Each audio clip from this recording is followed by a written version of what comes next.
Jananayagan 18 நாட்களுக்கான world wide total கலெக்ஷன்ஸாக பார்க்கலாம். தமிழ்நாட்டில் 142.6 கோடி வசூல் பண்ணியிருக்கு. தெலுங்கு ஸ்டேட்ஸில் 13.10 கோடி, கர்நாடகாவில் 30.7 கோடி, கேரளாவில் 17.5 கோடி, இந்தி மற்றும் ரெஸ்ட் ஆஃப் இந்தியாவில் 22.40 கோடி, ஓவர்சீஸில் 93.15 கோடி வசூல் பண்ணியிருக்கு. டோட்டல் வேர்ல்டு வைடு கலெக்ஷனை 319 கோடி 145.60 கோடி ஷேர் கொடுத்துருக்கு. ஜனநாயகன் படம் 18 நாட்களில் ஃபைனல் பாக்ஸ் ஆஃபீஸ் கலெக்ஷனில் என்ன சம்பவம் பண்ணுது அப்படின்னு வெயிட் பண்ணி பார்ப்போம்.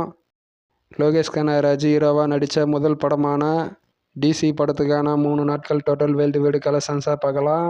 தமிழ்நாட்டில் 7.20 கோடி, தெலுங்கு ஸ்டேட்ஸில் 6.95 கோடி, கர்நாடகாவில் 3.60 கோடி, கேரளாவில் 4.45 கோடி, ரெஸ்ட் ஆஃப் இந்தியாவில் 1.90 கோடி, ஓவர்சீஸில் 7.15 கோடி. டோட்டல் வேர்ல்டு வைடு கலெக்ஷன் 31.75 கோடி வசூல் பண்ணியிருக்கு. டிசி படம் 3 நாட்களில் 14.45 கோடி ஷேர் கொடுத்துருக்கு.